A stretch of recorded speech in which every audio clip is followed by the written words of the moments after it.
Hello, this is Michael from the Audible Local Ledger in Mashpee, Massachusetts on September 18th, 2025, reading to you from the Provincetown banner. First article: Hotel residential units and restaurant proposed for Provincetown. Developers are working on an ambitious plan to replace four rundown buildings on Commercial Street in Provincetown with a 50-room hotel, restaurant, shops, and apartments. But state and county officials worry the project would make coastal flooding worse. The project at 227, 229 Commercial Street and 227R Commercial Street calls for rehabbing two buildings and demolishing two others that are boarded up and in serious disrepair. Besides the hotel and restaurant, developers want to build 9 condos, a marina, and a pier that would extend 300 feet into Provincetown Harbor. Because of the size, scope, and location of the Provincetown Pier Hotel project, it is under Massachusetts Environmental Policy Act Office Review, MEPA. The community has until September 22nd to submit comments. The developer for the project is Ecotecture Development and Design, whose principal is Christine Barker.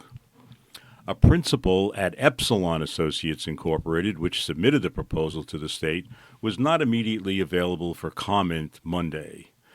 In another project, Ecotecture intends to develop land on Shank Painter Road that once was home to the Provincetown Police Station. The plan there is to build 40 homeownership residences, including some to be sold below market value.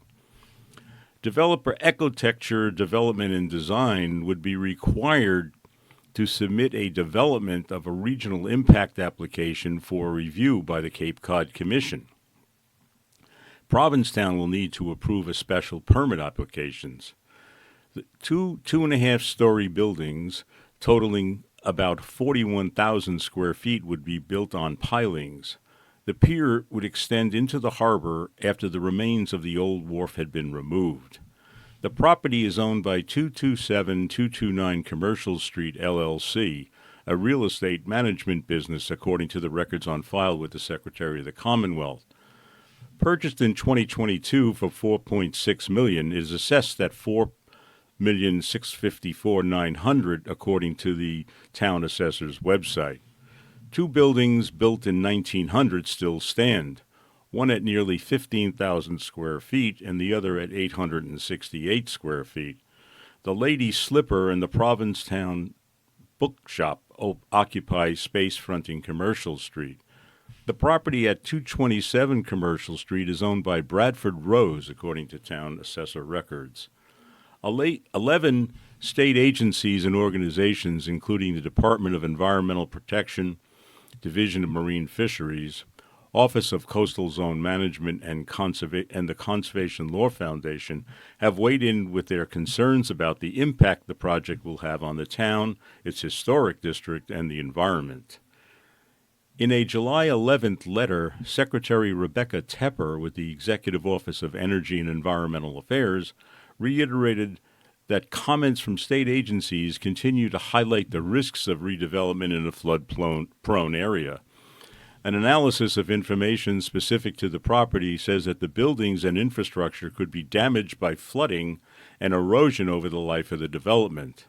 The property is in a historic district on the harbor. The remnants of an old pier's pilings remain in the water. Because of its proximity to the ocean and its location in a floodplain, the hotels will be built on piers that will raise the first floor 17 feet high. Parking is planned for the space beneath the hotel, and utility infrastructure will be underground. The entire property would have a 10-foot berm to buffer wind and waves.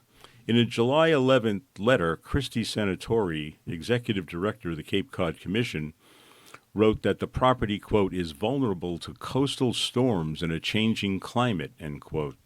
The project, she said, would raise the height and velocity of floodwaters, posing a threat to the property and others nearby. The project, she said, appears to be inconsistent with with the Commission's coastal resiliency goals and objectives, asking for further information on how the beach and dune will be protected. Provincetown manager Alex Morse, Harbor Master Pete Wynn, and Director of Sustainability and Resilience Melissa Nickerson support the project. A spokesman for the EEA said once the deadline for public comments is over, MEPA staff will review them. Secretary Tepper could issue a certification for a license as soon as September 29th. End of article. Next article. Barnstable County Open House Felt Like Christmas. An article by Rachel Devaney. Barnstable. The Barnstable County Complex buzzed with activity during the 2025 Barnstable County Open House on September 10th as citizens learned about the services the county offers. From department displays to free wellness services and historical presentations, the open house was designed to showcase how regional government supports Cape Cod's 15 towns, said Sonia Sheasley, communications manager for the county's regional government.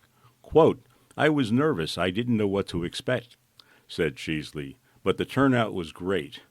She says she expects the open house to become an annual event. The event attracted department exhibits to the Harborview Conference Room, including representatives from Children's Cove, the Cape and Islands Child Advocacy Center, the Public Health Nursing Division, the Barnstable County Human Rights Advisory Commission, the county's IT department, the Cape Cod Cooperative Extension Nutrition and Education Program, AmeriCorps Cape Cod, Shine Medicare Health Insurance Counseling, and the 4-H Youth Program.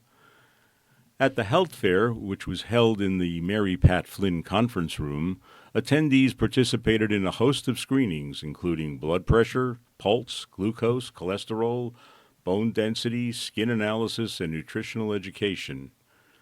County Commissioner Sheila Lyons said the event helped connect the community with county services. Quote, "The only way we can provide these services is through taxpayer dollars," she said.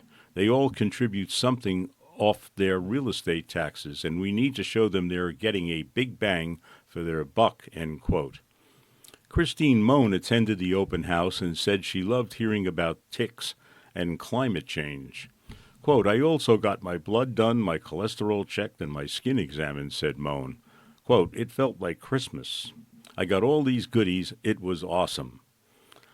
Andrea Scarpellini, Food Access Coordinator for Cape Cod Cooperative Extension, spoke to community members about how to make sure people get enough to eat and the right kinds of food. The work, she said, depends on strategic collaboration, resource coordination, and inclusive outreach. Quote, "It's incredibly important to tell people about the many resources there are for food and nutrition education," end quote, said Scarpellini. "There are many people who are struggling to find food," she said. Quote, "We want to connect those people with local food producers and continue to create and nurture partnerships, bridge gaps, and find solutions," end quote, said Scarpellini. The 4-H's Sandy Shepard-Gay said she was on hand at the open house to raise awareness about the organization and its youth development program. The county's 4-H program is dedicated to providing hands-on learning experience that follows the organization's 4 watchwords: head, heart, hands, and health. Quote, "There are so many opportunities for our youth here on Cape Cod. We want to continue to provide programming that teaches children about life experiences," end quote, said Shepard Gay. Children's Cove Community Engagement and Education Program Manager Jacob Stapleton said that many people don't know that his agency is part of a county government services. By talking to open house visitors about the organization's support local children and families, Children's Cove can have a further reach, he said. Quote, "We can all find ways to do better for our children," said Stapleton. Quote, "But we need to work together. This forum helps all of us learn how we can support our Cape families," end quote. Barnstable County government is comprised of 2 branches, the Barnstable County Assembly of Delegates and the Barnstable County Commissioners, according to its website. With no authority over the 15 individual towns, the county functions instead by establishing regulations and ordinances that have an impact on its financials and operations related to the shared regional services it provides. The Cape Cod Commission focuses on land use planning and economic development and stands apart with regulatory authority in these respective areas. County Commissioner Mark Forrest was on hand during the open house and was happy to chat with attendees. Quote, "We want to provide as many opportunities as we can for the public, the citizens and the residents of the Cape, to become familiar with the services provided by the county," he said. In addition to the modern services the county offers, Sheasley felt it was equally important to take a look back at the past.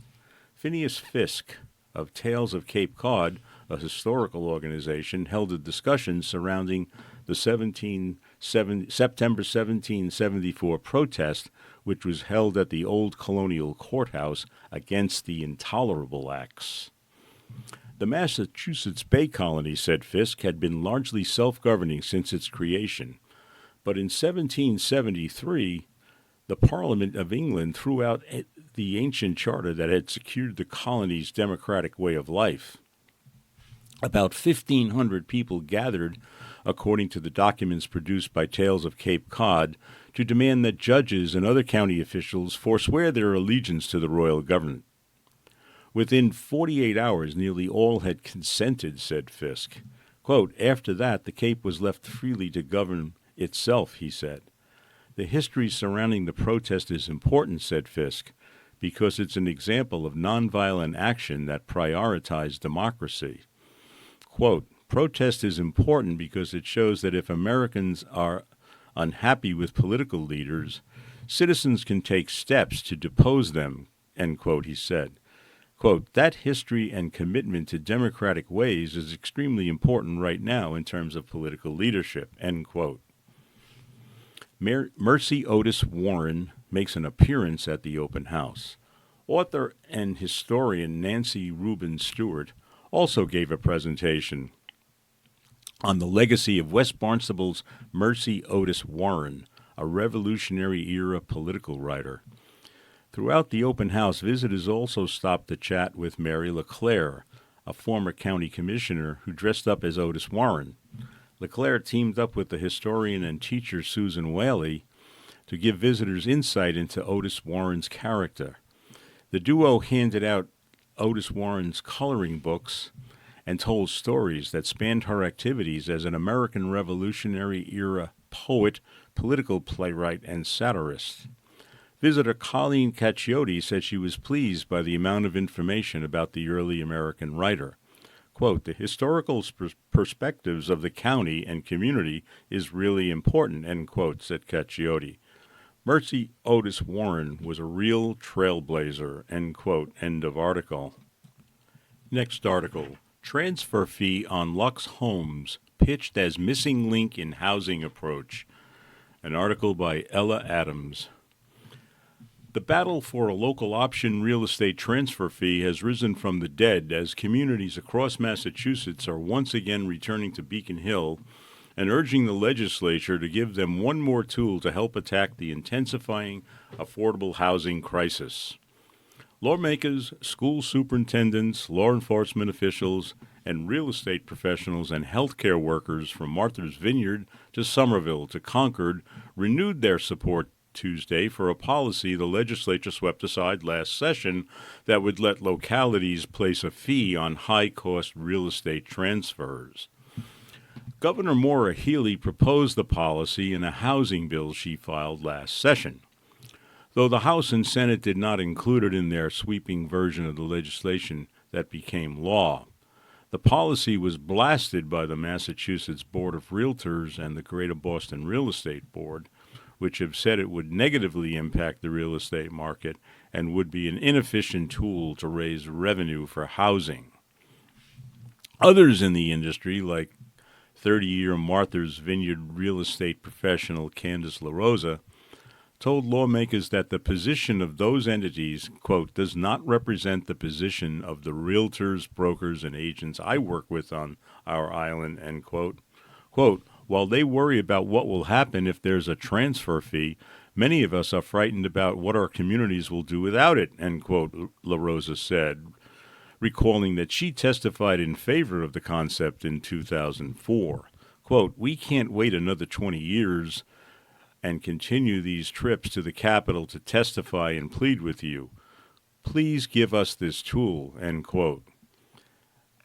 Senator Joe Comerford and Reps Michael Connolly and Carmine Gentile put bills together as Senate Bill 1937 and House Bill 3056 that would give all Massachusetts cities and towns the option to place a fee on the transfer of, quote, luxury real estate, per a Senate sponsor summary. The fee revenues would be placed into a locality's affordable housing trust fund. Communities would be able to choose the threshold for what counts as luxury real estate. Comerford told the Joint Revenue Committee, "The bill proposes $1 million or a county's median sale price for a single-family home as the threshold over which a real estate transfer fee is collected." Comerford said that that figure is the floor and that any community could choose to raise that threshold. It's a hyper-local battle as well. 19 cities and towns have filed home rule petitions on the issue, according to Connolly, who said that the proposals could collectively raise more than $200 million annually on the local level to help build affordable housing. Quote, "The two cities I represent, Somerville and Cambridge, have done practically everything we could ask of them to address our affordable housing crisis," end quote, Connolly said. Quote, "At the end of the day, when we say we need to build housing, it has to be more than simply making it easier to zone for housing. We know that there's limited funding available and that a roadblock to producing new housing is the availability of capital, and in particular, the availability of funding for affordable housing," end quote. Towns searching for new housing solutions that have filed transfer fee home rule petitions include Somerville, Concord, Martha's Vineyard, and Nantucket. Falmouth Rep. Thomas Moakley also has proposed a standalone bill, House Bill 3193, that would establish a housing bank on Martha's Vineyard. Many living on the Cape and islands said communities there face an exploding housing cost, a shortage of year-round units, and a recruitment and retention crisis of essential services.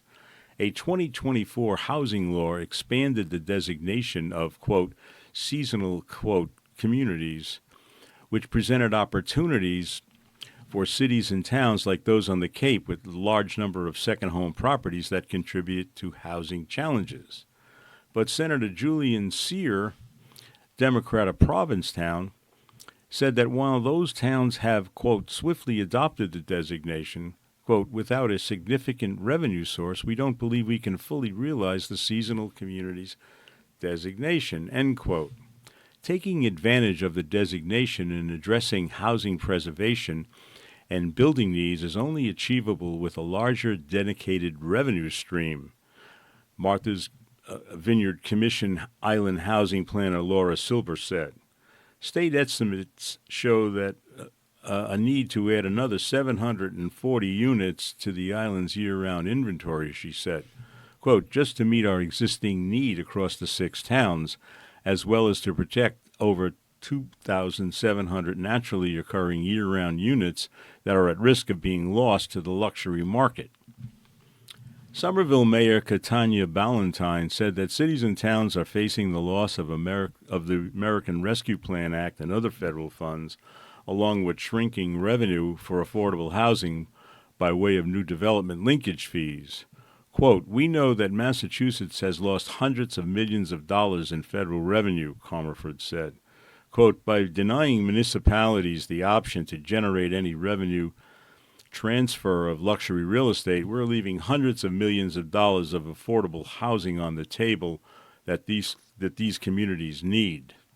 Estimates suggest that Massachusetts needs to build 220,000 homes by the end of the decade to meet demand.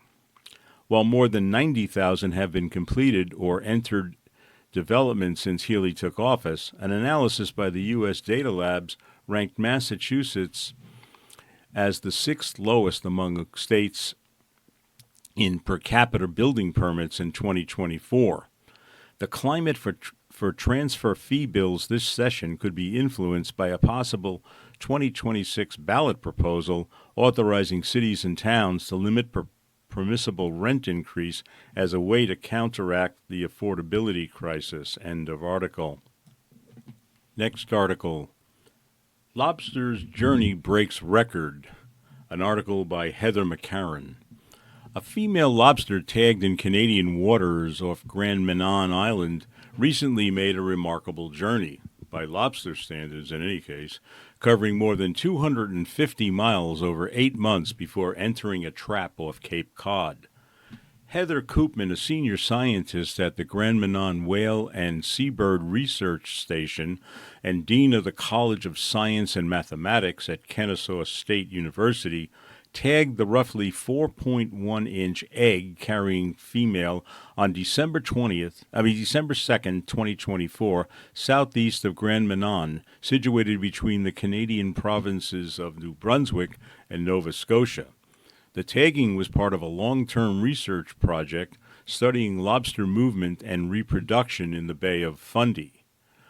When a fisherman off Cape Cod caught the lobster 257 days later, on August 16th, he spotted the bright yellow tag for lobster number 9365 with Koopman's contact information. Quote, "This was something I had not expected," Koopman wrote in a post on the research station's Facebook page. Quote, "I had a text from a 774 area code with a message that someone had caught a lobster with my cell phone number on it. 774? That's southeastern Massachusetts." Koopman credited fisherman Mike O'Brien of the Marica Sea in her Facebook post and thanked him for reporting the catch. She said it is a new record for long-distance lobster. Lobsters aren't usually known for their such epic journeys. Quote, "Most lobsters stay in the same general area for their entire lives," end quote, according to the NOAA Fisheries. Quote, "Although some move up to 100 miles. Inshore lobsters move more than a mile, while deepwater lobsters following seasonal migration routes will move further. NOAA's long-distance record holder was a lobster off the continental shelf that traveled 225 miles. Trips like the one 9365 took are rare, and it could be related to environmental changes or mating.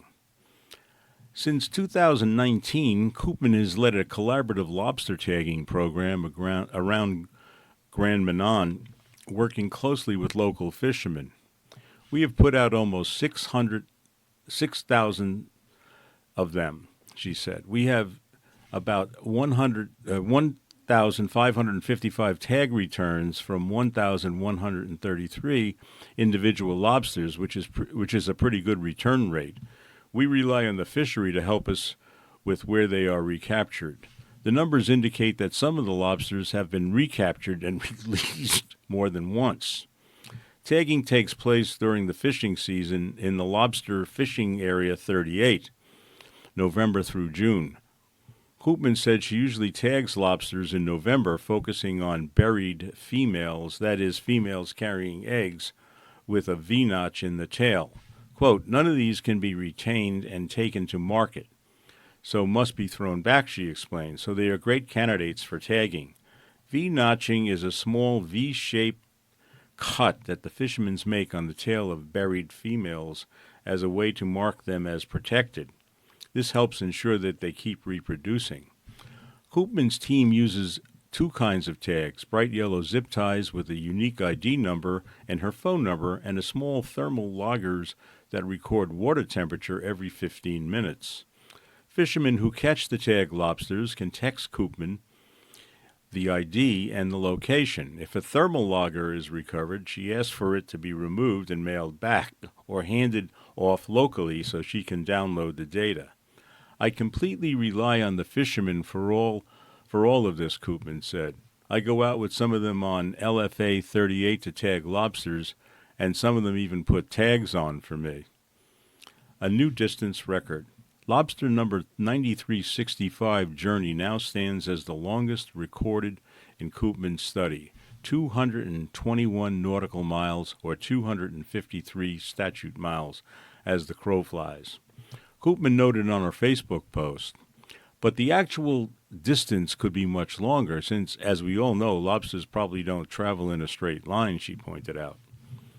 The previous record holder was a lobster that traveled 162 miles of straight line distance in 256 days. Many of our lobsters are caught locally, but others are caught in coastal New Brunswick, Nova Scotia, and Maine waters, she said. Quote, but this is the first time I've had a report of a recapture from Massachusetts. Lobster 9365 also surpassed the farthest journey documented in a similar study that the Fisheries and Oceans Canada scientist Alan Campbell did in the 1980s. The longest straight-line distance Alan reported was 200 miles in 329 days off the Maine coast, Koopman said. How a lobster from the Bay of Fundy could end up in Cape Cod. The waters off Grand Manan, where lobster 9365 was tagged, are known for diverse marine life and prolific lobster fishery, making it a key location for Koopman's long-term research. The clockwise current flow in the Gulf of Maine may help explain how a lobster from the Bay of Fundy may eventually show up off Cape Cod. But Koopman noted that her tags only show when and where a lobster is released and recaptured, not what happens in between. I would love to know the path that lobster 9365 took from the Bay of Fundy to Cape Cod, Koopman wrote. Was she able to catch a ride with any currents? Did anyone else catch her in a trap along the way? For Koopman, the story of lobster 9365 highlights the value of close cooperation between scientists and the fishing industry. Quote, we are working with the fishermen of the Bay of Fundy to better understand movement patterns and reproduction in female lobsters so that we can get a better handle on the future of the fisheries, she said. She hopes that even more fishermen will get involved by reporting tags and returning thermal loggers. Tagged lobsters that are found can be reported to Koopman by email at koopmanheather@gmail.com. End of article. Final article. In entertainment news, Paul and Emile opens in Wellfleet. Wellfleet Harbor Active Theater is set to premiere Paul and Emile, a new play by Kai Maristed. The play, directed by Sasha Bratt, will run from September 20th to October 12th, with preview performances on September 18th and 19th, according to a community announcement. The story follows the friendship between painter Paul Cézanne and writer Émile Zola, which began in their school days in Aix-en-Provence and later faced a mysterious falling out. The play explores their reunion and rekindling of their bond. Todd Schofield will play Paul Cézanne, while Abe Goldfarb will take the role of Émile Zola. Anne-Marie Zell will appear as Madame Zell in the production. Tickets are $55 with discounts for seniors and students. Preview tickets are $30 and balcony seats are $15. Community access tickets are available for $65, allowing patrons to support ticket initiatives for community members. Preview performances at 7 p.m. on September 18th and 19th are discounted and open to the public. Performances on September 28th and October 2nd will be live captioned. Performances will be at 7 p.m. Thursdays through Saturdays and 3 p.m. on Sundays. The theater is at 2357 State Highway Route 6 in Wellfleet. For more information, call 508-349-9428 or visit what.org. And that's all I have for today. Thank you for listening. This is Michael signing off from the Audible Local Ledger on September 18th.